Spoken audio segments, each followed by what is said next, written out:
नमस्कार, स्नेहल किचन वर्ल्डमध्ये मी स्नेहल तुम्हा सर्वांचं खूप खूप खूप स्वागत करते। तर आज या ठिकाणी तुम्ही पाहू शकता, अर्थातच नूडल्स घेतलेले दिसत आहेत इथे ताटामध्ये। तर आज या ठिकाणी आपण नूडल्सशी संबंधितच रेसिपी पाहणार आहोत। तर आपण आज या ठिकाणी वेज हक्का नूडल्स रेसिपी पाहणार आहोत। तर याला वेज हक्का नूडल्स किंवा चाउमीन असंही म्हटलं जातं। तर आपण या ठिकाणी यासाठी नूडल्स घेतलेले आहेत आणि हे जे मी नूडल्स घेतलेले आहेत ते या ठिकाणी मी 1 किलोचं पॅकेट विकत आणलं होतं बाजारामधून। साधारणतः अशा प्रकारचं पॅकेटमध्ये हे नूडल्स उपलब्ध आहेत बाजारामध्ये। तुम्हाला जर हवं असेल तर तुम्ही पण घेऊ शकता।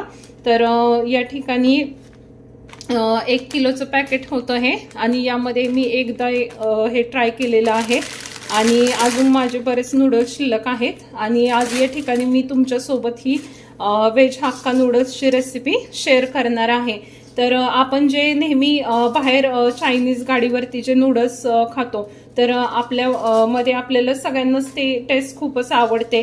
आणि आज आपण घरी पण तशाच प्रकारचे नूडल्स, त्याच टेस्टचे नूडल्स जे आहेत कसे तयार करतात आणि कशी ती टेस्ट आपल्या पण घरी आपल्याला नूडल्सला ती टेस्ट कशी आणता येईल याचा आपण प्रयत्न करणार आहोत। तर चला आपल्या रेसिपीला सुरुवात करूया। या ठिकाणी एक कढई घेतलेली आहे, मी गॅस चालू करून घेते आणि या कढईमध्ये मी आता साधारणतः 1 ते 1.5 लिटर पाणी या कढईमध्ये आता ओतून घेणार आहे। पाणी ओतलेलं आहे 1 ते 1.5 लिटर, आणि या पाण्यामध्ये आपण साधारणतः 2 चमचे तेल घालून घेणार आहोत। या ठिकाणी तेल घातल्यामुळे काय होतं, आपले नूडल्स छान सुट्टे होण्यास मदत होते असे। तर 1 टेबलस्पून या ठिकाणी मीठ टाकून घेते आणि या पाण्याला आता आपण उकळी येऊन देणार आहोत। आणि पाण्याला उकळी आल्यानंतरच आपण त्यामध्ये आपले नूडल्स टाकणार आहोत। आता तुम्ही पाहू शकता या ठिकाणी आपल्या पाण्याला उकळी आलेली आहे। तर आता आपण या ठिकाणी आपले जे नूडल्स आहेत ते या ठिकाणी टाकून घेऊयात। मी जास्त त्याला तोडलेलं नाही किंवा कट करून घेतलेले नाहीयेत, असेच अखंडच मी ठेवलेले आहेत। आणि या ठिकाणी आपण आपले जे नूडल्स घेतलेले आहेत ताटामध्ये ते मी घालून घेते। त्यामध्ये 80 ते 90% आपण शिजवून घेणार आहोत। जास्त त्याला ओव्हर कुक आपण करत नाही, नाहीतर मग ते जास्त चिकट वगैरे होऊ शकतात। आपल्या बाजारात जसे मिळतात तसे सुट्टे असे सुटसुटीत नूडल्स बनवायचे आहेत, त्यामुळे जास्त ओव्हर कुकिंग आपण करणार नाही। या ठिकाणी आपण याला एक 7 ते 8 मिनिटं शिजवून घेऊया। ठिकाणी तुम्ही पाहू शकता आपले नूडल्स जे आहेत ते आता अशा प्रकारे इतपत शिजलेले आहेत आणि आपल्याला या ठिकाणी याला जास्त पण शिजवून घ्यायचं नाही आहे।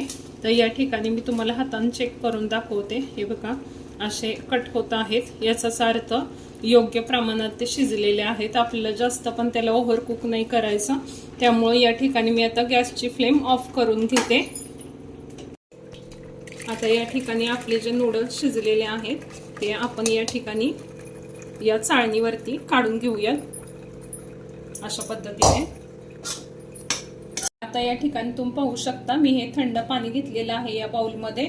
तर हे थंड पाणी जे आहे ते आपण आपल्या नूडल्स वरती ओतून घेणार आहोत। यामुळे काय होतं की ओव्हर कुकिंग याचं होणार नाही आणि कुकिंगची प्रोसेस जी आहे ती याची आता ब्रेक होईल। आणि अशा पद्धतीनं आपण याच्यावरती पाणी घालून घेणार आहोत, म्हणजे काय होईल, आपली जी कुकिंगची प्रोसेस आहे त्याची ती ब्रेक होण्यास मदत होईल आणि आपले नूडल्स जे आहेत ते छान असे सुट्टे होतील।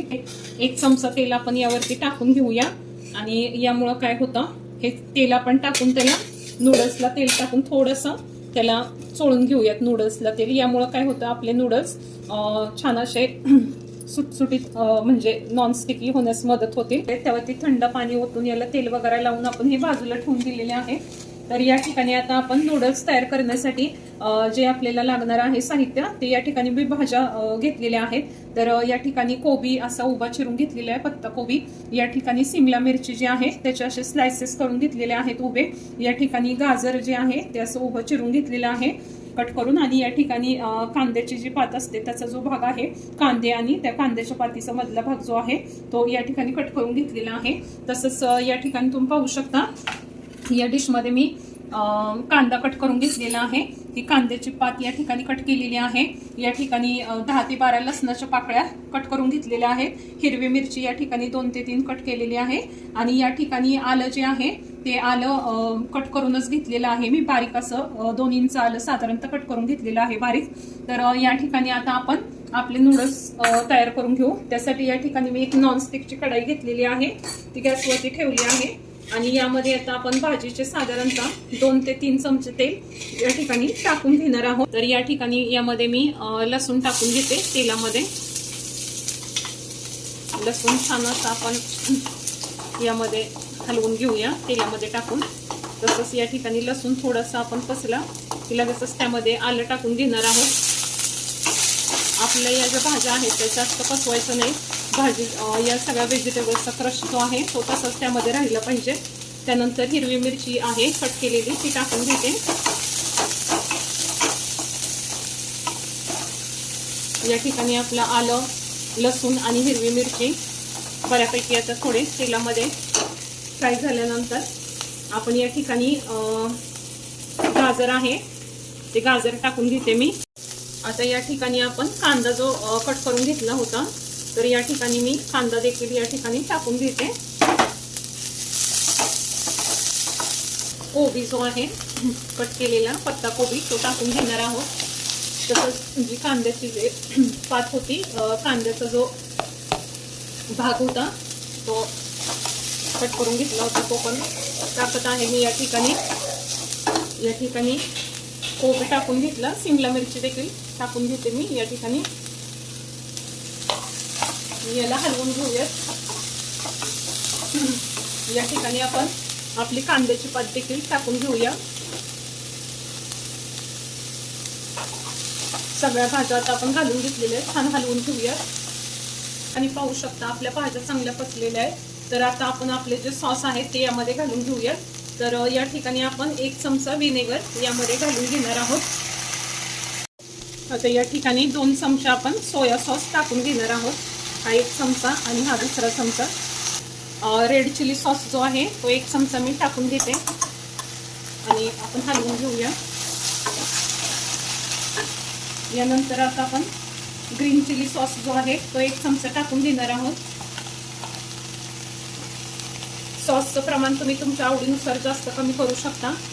हे मीडियम तिखटाचं प्रमाण आहे, जास्त पण तिखट नको आहे, त्यामुळे मी इतकंच प्रमाणात सॉस वापरले। या ठिकाणी आता आपल्या भाज्या मी हलवून घेतलेल्या आहेत चांगल्या सॉस वगैरे घालून। तर या ठिकाणी आपले जे नूडल्स आहेत ते नूडल्स आपण या ठिकाणी घालून घेऊयात कढईमध्ये। हाताने असे छान पसरवून घेऊया। काटे चमचे आहेत माझ्याकडे 2, तर त्याच्या साहाय्याने मी हे असं थोडं खालती वरती करून घेते, मिक्स करून घेते नूडल्स व्यवस्थित भाजीमध्ये। आता या ठिकाणी मी हे नूडल्स 5 ते 7 मिनिटं असे खालती वरती करून घेतलेले आहेत भाज्या आणि सॉस एकत्र करून। आता यामध्ये आपण आता चवीनुसार मीठ घालून घेणार आहोत नूडल्स मध्ये। या ठिकाणी मी अर्धा टेबलस्पून मीठ या ठिकाणी टाकून घेते यामध्ये। चवीनुसार मीठ टाकून घेऊया आपण या ठिकाणी। आणि या ठिकाणी आपली काळी मिरी पावडर, जे काळी मिरीची जी मी पेस्ट केली होती किंवा पावडर केली होती ती या ठिकाणी काळी मिरीची पावडर जी आहे ती या ठिकाणी पाव चमचा थोडे टाकून घेते। या ठिकाणी आता आपण हे पुन्हा व्यवस्थित असं खालती वरती व्यवस्थित करून घेऊयात नूडल्स आपले। असे जसे बाजारात आपण मिळतात तशा प्रकारचे नूडल्स अगदी आपले या ठिकाणी तयार झालेले आहेत। आणि या प्रकारचे काटे चमच्याने मी आता हे खालती वरती सेट करून घेत आहे नूडल्स। आणि आता आपले नूडल्स जे आहेत ते सर्व करण्यासाठी तयार आहेत। तुम्ही पाहू शकता अशा पद्धतीने आपले नूडल्स तयार झालेले आहेत। तर आता आपण याला एका डिश मध्ये सर्व करून घेऊया। तुम्ही पाहू शकता या प्रकारे आपले चाऊमिन किंवा मग आपण व्हेज हक्का नूडल्स आपले या ठिकाणी खाण्यासाठी आता रेडी झालेले आहेत किंवा तयार झालेले आहेत। तर या ठिकाणी थोडंसं गार्निशिंग करण्यासाठी मी या ठिकाणी कांद्याची जी पात आपण कट केलेली आहे ती या ठिकाणी घालून घेते आणि तुम्ही पाहू शकता किती सुंदर असं झालेले आहेत, किती छान असे सुट्टे व्यवस्थित, जसे आपण बाहेर जाऊन जसे गाडीवरती तुम्ही नूडल्स खाता तशाच प्रकारचे नूडल्स तयार झालेले आहेत। आणि ही रेसिपी अगदी सुंदर अशी झालेली आहे। तुम्ही जर अशीच रेसिपी ट्राय केली, असेच जर नूडल्स घरी बनवण्याचा प्रयत्न केला तर कोणालाच गाडीवरती जाऊन नूडल्स खायची गरज पडणार नाही, घरामध्येच आपण छान असे नूडल्स करून खाऊ शकता। तर या ठिकाणी आपले व्हेज हक्का नूडल्स चाउमिन या ठिकाणी आपले तयार झालेले आहेत। तर या ठिकाणी तुम्ही पाहू शकता किती छान असे सुट्टे नूडल्स आपले तयार झालेले आहेत या ठिकाणी। आणि आजची माझी जी चायनीज नूडल्सची रेसिपी आहे, तर आजची रेसिपी माझी तुम्हाला कशी वाटली कमेंट्स बॉक्समध्ये कमेंट्स करा आणि व्हिडिओला लाईक करा, शेअर करा आणि आपल्या चॅनलला सबस्क्राईब करा। आणि चॅनलला सबस्क्राईब करत असताना जवळच बेल आयकॉनचं घंटीचं बटन आहे ते देखील, त्यावरती देखील क्लिक करा, म्हणजे जेव्हा मी नवनवीन व्हिडिओ अपलोड करत जाईल त्याचं नोटिफिकेशन तुम्हाला सर्वात आधी मिळत जाईल। आणि अशा छान छान रेसिपी पाहण्यासाठी आपल्या चॅनलला सबस्क्राईब करा। तर भेटूयात आता पुन्हा एकदा नवीन एका रेसिपी सोबत, तोपर्यंत रेसिपी पाहिल्याबाबत सर्वांचे खूप खूप धन्यवाद।